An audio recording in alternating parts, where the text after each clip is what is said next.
welcome to Epic Geek Out, the only show on the internet where Expendables 3 takes place in a retirement home. I'm your host, Rob. And I'm your host, Chad, and today we're talking about the Expendables 2. And on Thursday, we're going to be reviewing BBC America's first original show, Copper. Cool. So as always, you can check us out on Twitter at Epic Geek Out. Also, subscribe to our YouTube channel. Just click the button above us here. And you can like us on Facebook, and also check out the website, www.epicgeekout.com. Let's do it.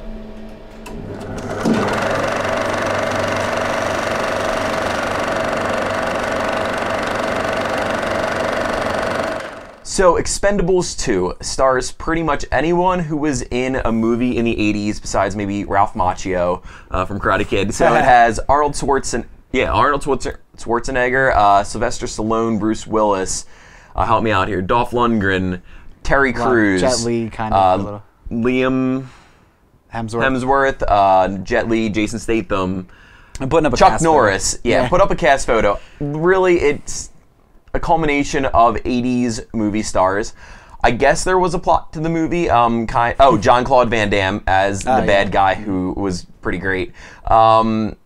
Basically, it's the movie. The Expendables are back. It's a team of mercenaries who got this job to recover something, ends up in the wrong hands, and they need to stop it. And shit got personal for them. So, Chad, what do you think of the Expendables 2? Well, I gotta say, I'm a little ashamed to admit, but I just recently saw the first Expendables. Yeah, but that's because you tried to watch it and you hated it. I did try to watch it a little bit ago on Netflix, maybe like 6 months ago. Didn't really like it. Yeah, I think I was doing other things, and I was like kind of just, was... And I know a lot of people who didn't like the first. Yeah. So, so I was like, okay, I'm gonna watch the whole thing just because I didn't know if there would be anything that you need to know. Newsflash: there's nothing. There's you need not. to know. The first one I felt overly complicated. The motives were crazy, and I know it's not that kind of movie, but it just rubbed me the wrong way because I was expecting it to be a little bit more over the top than it was. I think it took itself a little that smidge seriously. Like if it was just a little bit crazier, it would have been awesome. Yeah. But this one was a lot better. I mean, the plot was a lot more simplified. It's about revenge and nukes, so you can't go wrong there. I mean, like it's really a simple plot. Something gets stolen, they're going after it. It got personal. Yeah. I mean, it's real simple. They didn't overcomplicate. In the first one, I wasn't sure like who was bad, who was good at times. One villain in this. It's clear, that's the bad guy. I mean, it's awesome. It's not a good Academy Award-winning movie, but the action's awesome. I mean, you got. I think that addition of like Chuck Norris, Arnold Schwarzenegger in the entire movie, more of the movie than he was. Cameo, and Bruce Willis too. Bruce Willis in a little bit more made it that much better. I definitely think that they could add some more people, like they're talking about in the next movie, make it even better than it is. It's crazy. But it's just like an action romp through craziness that happens and shit, bullets and explosions. And so it is what it is, bullets? Yeah, shit bullets. That's the worst kind of bullets. The deadliest kind. Shit, my only weakness. I mean, it was for what it was. I appreciated it. It did it better than the first, I think. And there was moments like you have said in the past, like Avengers, like where I was like rolling, like I was laughing harder than any comedy this summer. There's some really great 80s throwbacks for Arnold Schwarzenegger quotes and even Bruce Willis from Die Hard. Just things they throw in there as fan service. Awesome Chuck Norris appearance. So I mean, it definitely is something. If you like 80s action movies, you're gonna love it. So that's pretty much. I mean, there's not much to say about it beyond that. Listen, it is what it is, and if you see the previews and you think that what is this? What are they trying to do? Shouldn't this one be in a retirement home? And you don't want to enjoy that, then you're not going to enjoy this movie. But what this movie does better than the first one is they have that bad guy. They have Jean-Claude Van Damme as the bad guy. They have the recognizable star who has, faded away in recent years, but they have that star be the bad guy. Yeah. They didn't even try to do a plot. They like you said, they simplified it. And that's perfect. That's exactly what this movie needs, is a simple plot and just get to the action sequences, and then that's it.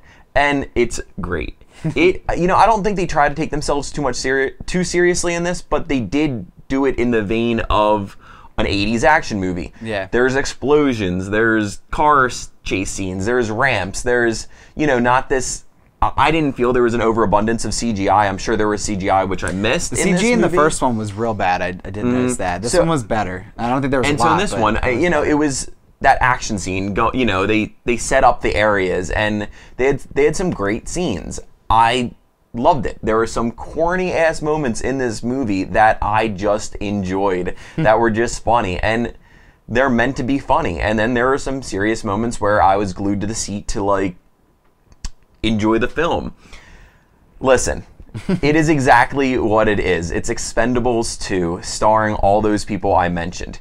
It doesn't try to be anything more, but for a summer popcorn flick, I think it fits suit great. One thing that I think isn't fair about it is like they don't have to establish any characters in it because there is not a lot. I mean, they try to expand a little bit more in this one, especially with Dolph Lundgren, but like Sylvester Stallone is playing every action guy he's played in every movie. And so is Arnold Schwarzenegger. Everybody is just their typical action, so they don't need to like do a lot with the characters, which is good because we want the action from them. We don't want the character development, but it's a little bit of a cheat, I guess, in a way. It's a cheat, but also like the acting wasn't the best in the movie. Nah. So if they're trying to develop the characters, like it's not gonna be great. And this one wasn't directed by Stallone. I do forget the director. Yeah, I don't know. You can just put it back there. Yeah. But like the first one was directed by Stallone, and I don't know. It was just good. I mean, Jet Li wasn't in it much. I was sad because I liked him a lot. But had some great moments, and it was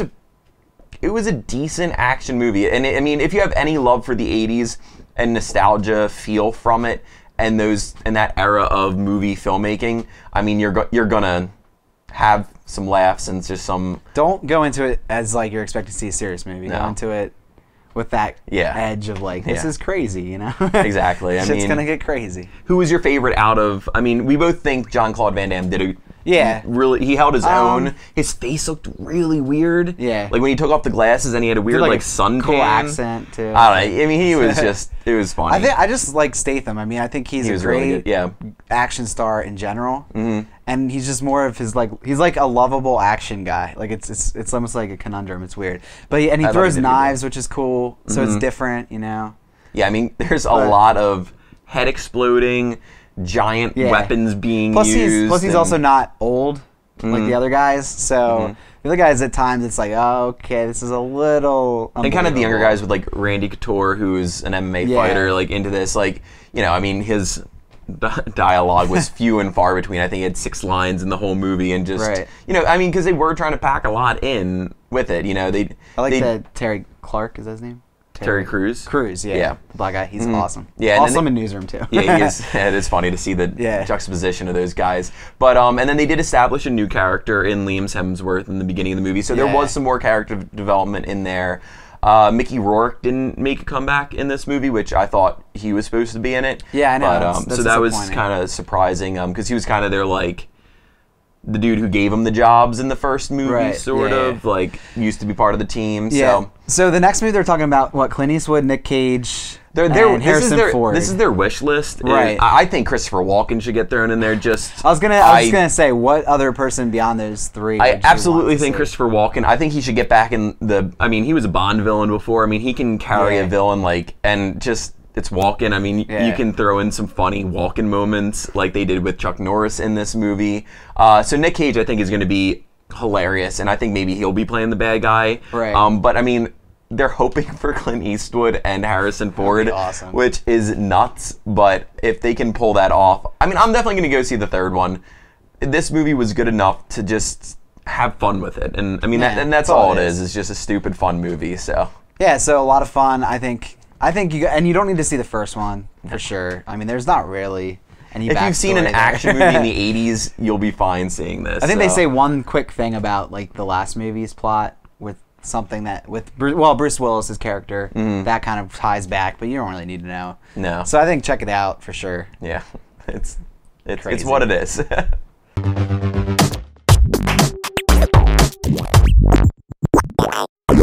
It's the time of the episode where we like to give our thanks. Chad, what are you thankful for today? I've been playing a lot of a game on my iPhone recently that I've been playing for a while, but I think I have to thank it now just because I've played it for so long. Flick Home Run. Free game. A lot of fun. Yeah, it's free. I think you Is have it? to pay for Okay. like upgrades. I thought I paid for it, but yeah, okay. you have to pay for like the power-ups and all that Yeah. stuff. I'm pretty sure. Don't Okay. quote me. I'm pretty sure it was free when I got it. Maybe Yeah, 99 things cents. change, It's yeah. not more than 99 cents. No, it's not. But it's basically a baseball home run thing. You just flick the home run. They're different types of balls. A lot of fun.